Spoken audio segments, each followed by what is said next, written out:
Hello guys, welcome back my YouTube channel. আজি বনাব লৈছো মাছ দি তুৰৈ জোল। তাৰ কাৰণে ইয়াত লৈছো ইমানখিনি মাছ আৰু লগতে লৈছো তুৰৈ কেটেমান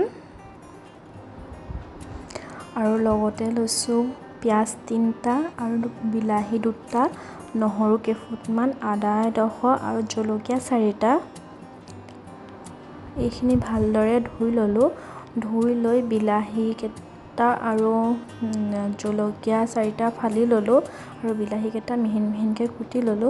নহৰু আদাকণ থেতালি লৈছো আৰু পিয়াজখিনি মিহিন মিহিনকে কুটি ললো।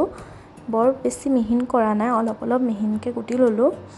ইয়াত মছলা লৈছো, জিৰা গুৰি 2 চামুচ লৈছো, নিমখ 2 চামুচ লৈছো, হালধি গুৰি আধা চামুচ লৈছো, জলকীয়া গুৰি আধা চামুচ লৈছো আৰু জালুকৰ গুৰি আধা চামুচ লৈছো। মই মাছখিনি ফ্ৰাই কৰি ললো। ফ্ৰাই কৰি লোৱাটো আৰু নেদেখুৱালো। ইপিনে তুৰৈখিনি মই ভালদৰে গুচাই পেলাই কুটি ললো। তে কেৰাহী এটা পাতি দিছো, গৰম হোৱাৰ পিছত তেল দি দিছো। ইয়াত পিয়াজখিনি পেলাই দিছো, অলপমান ৰঙচুৱা হৈকে ভাজি ললো। তাৰপিছত আদা নহৰুখিনি দি দিছো, যিখিনি মই থেতালি লৈছিলো। এতিয়া পিয়াজখিনি আদাখিনি অলপ ভাজাৰ পিছত এতিয়া নহৰু বিলাহী আৰু জলকীয়াখিনি দি দিছো। এইখিনি অলপ টাইম ভাজি লম।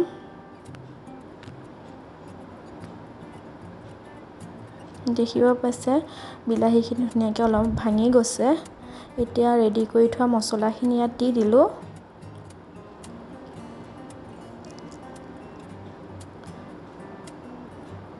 মছলাখিনি অলপ টাইম ভাজি লম। ভাজাৰ পিছত অলপ পানী দি দিছো ভুনিবলৈ। দেখিছে ধুনীয়াকৈ উতল আহি গ'ল। এতিয়া ইয়াত চব্জিখিনি পেলাই দিম। কাটি থোৱা তুৰৈখিনি ইয়াত এতিয়া পেলাই দিলো।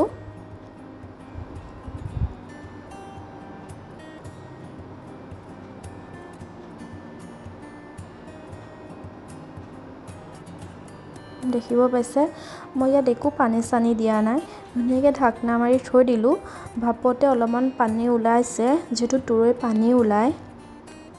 দেখিব পাইছে এতিয়া মই অলপমান পানী দি দিম ইয়াত, যিহেতু মই জোল ৰাখিম সেইকাৰণে মই ইয়াত অলপমান পানী দি দিম।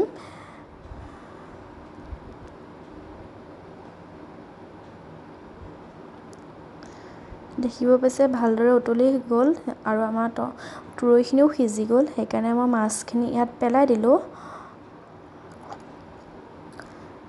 ভালদৰে উতলি গ'ল, আমাৰ তৰকাৰীও ৰেডি হৈ গ'ল আৰু বহুত ধুনীয়া হৈছে। চেণ্টটো বহুত ধুনীয়া হৈছে, যিহেতু তুৰৈ চেণ্টটো মোৰ বহুতেই ভাল লাগে, সেইকাৰণে বহুত ধুনীয়া হৈছে। দেখিব পাইছে ভালদৰে উতলি গ'ল। যদি ভিডিঅ'টো ভাল লাগিছে লাইক, কমেণ্ট, শ্বেয়াৰ, ছাবস্ক্ৰাইব কৰিব নাপাহৰিব। লগতে থকা বেল আইকনটো টিপি দিব। Bye bye.